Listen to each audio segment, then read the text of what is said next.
Jadi cerita ini cerita dari sahabat saya sendiri. Dia berpacaran dengan suaminya sekarang selama 5 tahun. Selama masa pacaran itu saya menyaksikan hubungan mereka. Dan masalah mereka itu paling ya karena suaminya make narkoba. Tapi nggak pernah sekalipun masalah mereka itu karena perempuan lain atau orang ketiga. Sama sekali nggak pernah. Dan saya juga sebagai saksi betapa bucinnya suaminya ini ke dia. Suaminya nggak tipe yang neko-neko, lebih ke ya aku candu narkoba dan aku cuma sibuk deal sama itu, cuma sibuk biar bisa sembuh dari narkoba. Jadi masalah mereka itu bukan wanita sama sekali selama masa pacaran. Makanya sahabat saya akhirnya memberanikan diri untuk melangkah ke jenjang yang lebih serius, yaitu pernikahan. Tapi sekarang tiba-tiba sahabat saya menelpon saya dan menceritakan kronologi kejadian bahwa suaminya selingkuh. Ya, ciri-ciri selingkuhnya juga kentara banget. Sebagai orang yang newbie dalam dunia perselingkuhan, suaminya ini jelas banget sih. Pertama, dia beli baju. Yang kedua, dia pakai perfume yang mana dia gak pernah sebelumnya. Dan yang ketiga, HP-nya selalu di bawah. Bahkan saat dia tidur pun HP-nya diumpetin di bawah badannya. Ya, dan itu udah jelas banget. Tapi sahabat saya nggak punya bukti, apalagi suaminya ini kerjanya sebagai supir. Jadi kalau dia keluar ya buat cari uang, jadi istrinya ini nggak bisa komplain dong. Tapi yang namanya rahasia kebohongan pasti ketahuan juga. Jadi saat itu mereka lagi duduk berdua, masuk tuh top up SMS dari seperempuan ini. Katanya saya tunggu di bla bla bla ya. Bukan hotel sih, lebih ke tempat umum juga. Dan istrinya ini nanya, "Lah, ngapain dia nunggu kamu di sana?" Dan suaminya masih aja bilang, "Iya, saya mau nganterin barang." Kan dia supirnya itu buat nganter-nganter barang. Dan istrinya ini bilang, "Oh ya udah, tapi saya ikut ya." Tapi dia nggak mau, suaminya tetap nggak mau, bersikeras nggak mau. Nggak, kamu ngapain ikut aku kerja? Nggak, kamu nanti ketemu laki-laki, ngapain kamu di luar sama saya? Yaudah, kamu di rumah aja, yang baik duduk yang manis, biar aku yang kerja buat kamu. Ya pokoknya 1000 alasan deh. Akhirnya sahabat saya nyerah, tapi dia buntutin suaminya. Tapi gak semulus cerita di film-film guys. Waktu dia buntutin suaminya, ya suaminya engah. Karena suaminya engah, suaminya gak jadi tuh ketemu sama si perempuan itu. Tapi sahabat saya ini puter otak, bilang ke suaminya, yaudah maaf ya, aku gak percaya sama kamu. Yaudah sekarang aku pulang deh. Nah padahal ternyata dia gak pulang, dia ngumpet tuh di warung orang. Habis itu dia lihat suaminya jalan, dibiarin dulu agak jauh, baru dia langsung menuju ke TKP. Dan pas kenapa dia tahu TKP-nya, ya karena dia lihat di teksnya itu. Akhirnya di sana suaminya itu ngomong berdua sama si perempuan ini. Awalnya istrinya ini, sahabat saya ini gak tahu siapa perempuan itu. Tapi setelah dia pikir-pikir, kok familiar ya wajahnya. Oh ternyata si perempuan ini udah nge-add sahabat saya di Facebook, udah nge-follow di TikTok. Makanya heran ya, kenapa sih kok pelakor lebih beringas daripada istri sah. Nah setelah mereka ketemuan, si pelakor ini naik tuh ke mobil pickup tempatnya suaminya pacar saya ini cari uang, ya kan dia supir. Nah di sana mereka lanjut jalan, tapi sahabat saya ini takut ketahuan lagi kalau dia itu ngikutin. Jadi dia nyoba buat bikin mereka lebih jauh dulu. Tapi sayangnya dia kehilangan arah. Dia nggak tahu suaminya ini arahnya kemana, karena waktu itu ada persimpangan. Tapi dia coba feeling aja kemana ya harusnya kemana. Akhirnya dia milih ke arah kanan. Dan ternyata iya, dia lihat tuh dari jauh ada tuh buntut mobil suaminya ini. Terus suaminya ini parkir di depan rumah sahabatnya. Ya di depan rumah sahabat suaminya ini. Sahabat saya bilang dia ingat banget waktu itu azan maghrib. Baru-baru mau gelap gitu. Dan mereka parkir, keluar bentar yang si suami, tapi yang perempuan ini tetap di dalam mobil. Habis itu si suami balik ke dalam mobil dan gak keluar-keluar lagi. Ya mobilnya goyang gak? Iya goyang. Tapi warga sana tahu gak? Ya kurang tahu. Tapi karena sahabat saya ini merhatiin terus ya, dia ngeliat dong. Dan dia udah nggak kuat lagi, dia langsung nyamperin, dia heboh di sana, warga jadi ngeh. Dan iya, mereka lagi gituan, yang si cewek ini naked habis-habisan, dan warga jadi ngeh dong. Dan suaminya sama pacarnya ini malah diadili gitu, dan jadinya sekampung itu tahu sama kasus ini, sama skandal ini. Dan kamu tahu nggak apa reaksi dari si suami? Si suami ini belain si selingkuhannya itu. Dia malah bilang, kamu ngapain kayak gini, kamu mau ngancurin aku, kamu mau mempermalukan suami kamu. Lah.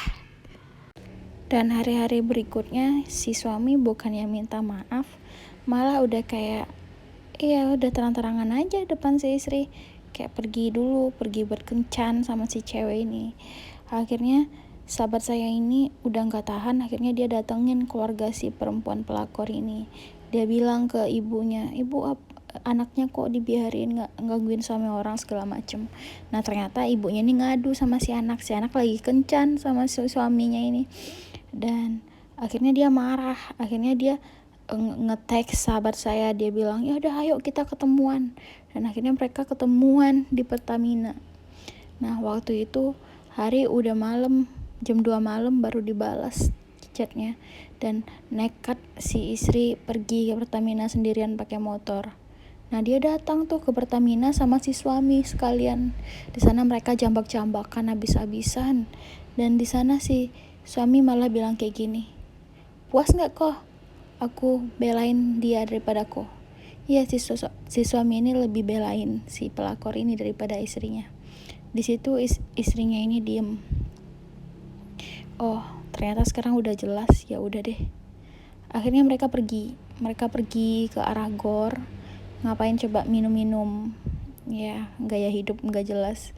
Dan si istri ini diem sendirian di Pertamina subuh sampai subuh, dan gak dibelain sama suaminya, gak ditanyain udah pulang apa belum, dibiarin gitu aja. Di sana posisinya mereka udah mabok, yang si suami sama si selingkuhannya, dan juga ada teman-temannya yang lain. Akhirnya si istri mikir, aku harus kesana jagain dia mabok supaya dia nggak rese. Akhirnya si istri nyamperin. Pas di sana dia liatin suaminya berdua sama selingkuhannya. Mereka panggil yang-yangan. Dan ada momen ketika si cewek itu minta ditemenin ke toilet, dan si suami nemenin. Terus di sana istrinya mikir, wah gila sakit ya. Akhirnya dia ikutan minum, tapi karena dia minumnya gak kekontrol, akhirnya dia jackpot dan udah kayak mau pingsan gitu. Akhirnya si istri dianterin pulang. Nah lucu banget, mereka nganterinnya pakai motor. Si suami bawa motor, si istri di tengah, si selingkuhan di belakang megangin. Gak tahu ini lucu apa nyakitin. Akhirnya mereka nyampe di rumah suami istri ini. Nah di sana posisinya si suami balik lagi ngambil motor satu lagi. Jadi tinggal berdua doang, si istri sama si selingkuhan. Nah di sana istrinya ini ngerasa ada yang sakit di matanya, kayak sakit, ternyata lagi ditonjok-tonjokin sama si selingkuhannya ini. Tapi dia kayak nggak ada kekuatan buat ngelawan sama sekali, udah kayak aduh suamiku mana ya, kok dia nggak belain aku di sana. Dia sedih banget, dia pikir suaminya ada di sana, padahal suaminya nggak di sana, lagi ngambil motor. Besok paginya dia lihat di kaca, mukanya udah biru-biru, lebam-lebam semua. Akhirnya dia ngadu tentang masalah ini ke keluarga si suami, dan mereka belain istri sah dong. Mamanya datang sama papanya dari beda kota. Akhirnya bilang, ayo kita laporin aja ke polisi. Nah di sana si suami marah-marah, bilang kalau kamu nggak cabut laporan kamu, aku bakal ngasih semua uang aku buat dia, segala macam, aku bakal jual semuanya buat dia. Wah si istri jadi nggak ada pilihan dan akhirnya nyabut laporan. Si pelakor nggak jadi di penjara, sialan. Dan di sini mereka udah terang-terangan banget. Si pelakor udah besar kepala banget. Dia dengan seenaknya aja nyamperin ke rumah, yuk jalan kita keluar.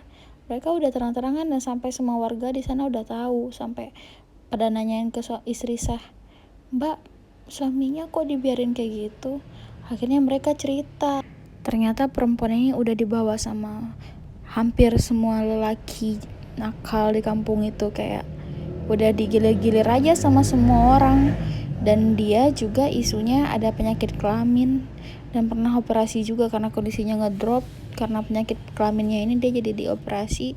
Aku juga nggak tahu detailnya, pokoknya kayak semua warga di kampung itu udah tahu betapa hinanya perempuan ini, kayak yang di kampung pun udah nggak mau lagi sama dia.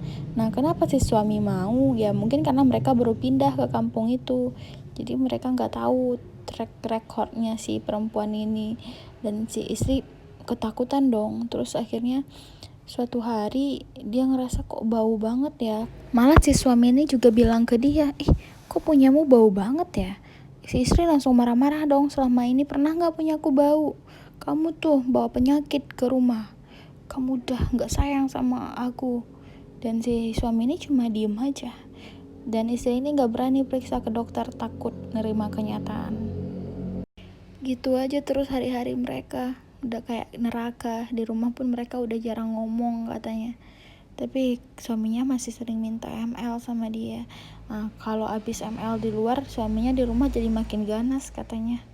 Gila ya. Dan tapi si istri nggak ngerasain apa-apa. Tapi kalau ditolak takut dosa karena dia suami. Tapi suami kayak gitu. Di sana akhirnya si istri ngerasa udah deh, aku nggak bisa kayak gini terus. Nggak ada lagi yang tersisa dari hubungan ini.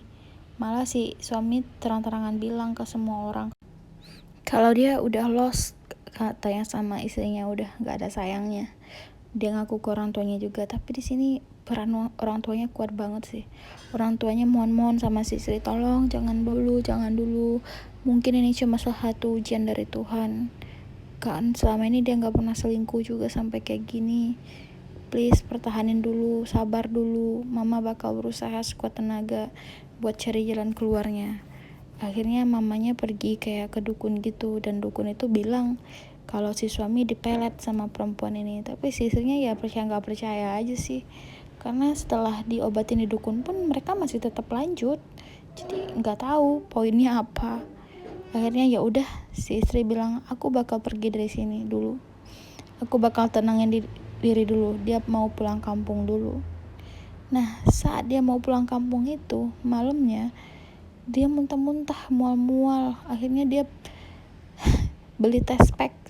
Mereka itu udah lama nikah dan belum punya anak juga. Tapi malam itu dia periksa dan dia ternyata hamil. Saat itu yang dia rasain sedih karena kenapa hamil saat kondisinya kayak gini? Kenapa hamil saat dia ngerasa udah mau ninggalin si suami? Kenapa hamil saat dia ngerasa perasaannya lagi nggak stabil? Dia kasihan sama calon anaknya. Tapi di situ dia berdoa sama Tuhan, tolong beri petunjuk.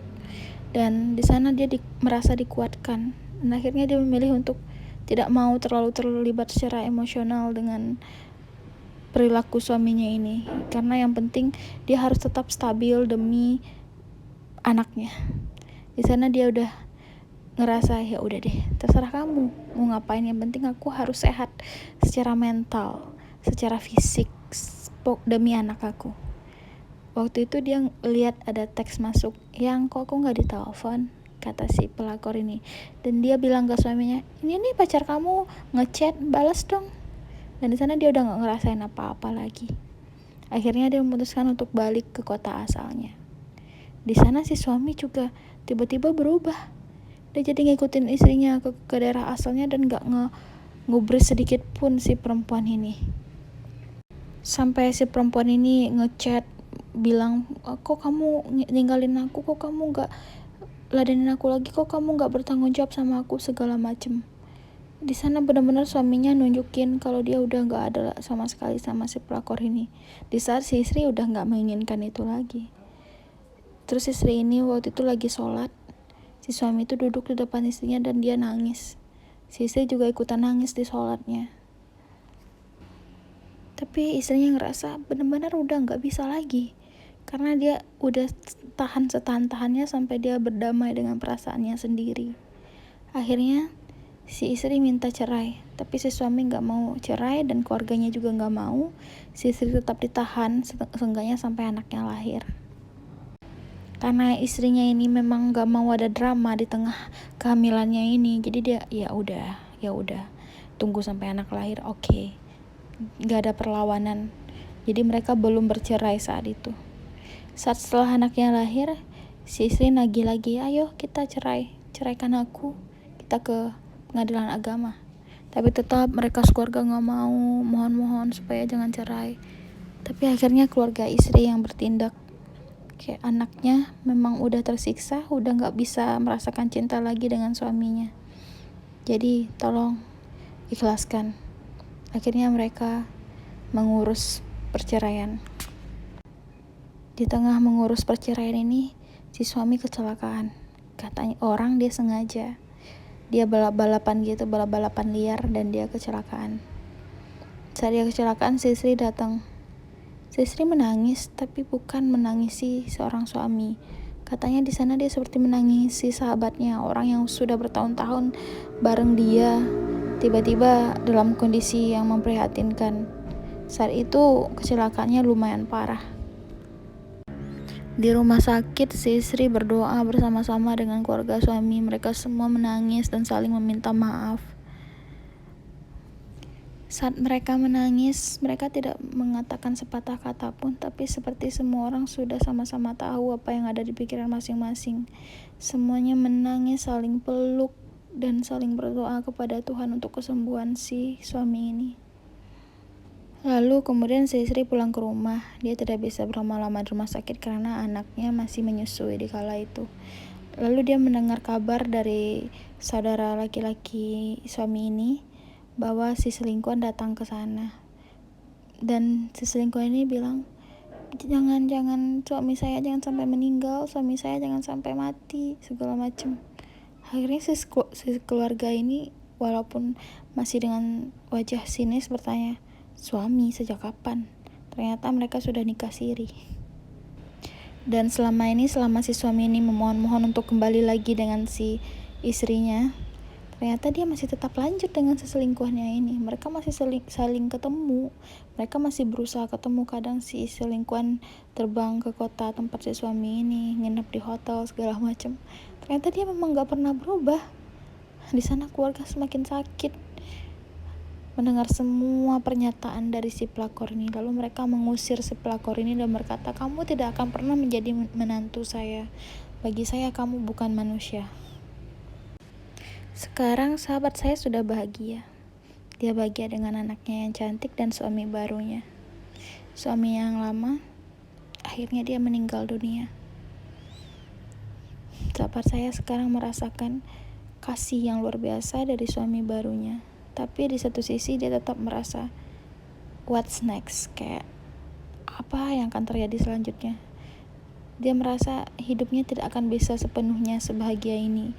Dia merasa pasti nanti suatu saat ada lagi yang bikin aku sedih, ada lagi kejadian tak terduga. Karena orang yang sudah lama aku kenal saja bisa seperti itu sama aku. Jadi yang aku sering bilang ke dia, tolong kamu jangan kayak gitu, nikmati kebahagiaan yang ada di depan mata kamu sekarang. Kamu mungkin cuma sedang trauma. Akhirnya sahabat saya ini mengatakan ini kepada suaminya, dan suaminya hanya tersenyum dan menyarankan dia untuk menemui psikolog dan berbicara kepada orang yang lebih ahli di bidangnya mengenai trauma atau apapun itu. Suaminya malah support. Dan suami barunya ini dulunya juga sahabat yang tahu bagaimana kisah dia dengan pacarnya ini. Suaminya yang sekarang ini tahu betapa setianya sahabat saya. Dia tahu betapa baiknya sahabat saya ini. Dan ternyata selama ini dia sudah naksir. Tapi ya gimana, kan sudah istri orang. Dan suami barunya ini masih bujang waktu menikah dengan dia. Dan mereka sekarang merasa saling beruntung satu sama lainnya. Semoga kebahagiaan mereka bertahan selamanya. Walaupun ada badai, sebaiknya badai itu badai kecil yang tidak merubah rasa cinta di antara mereka berdua.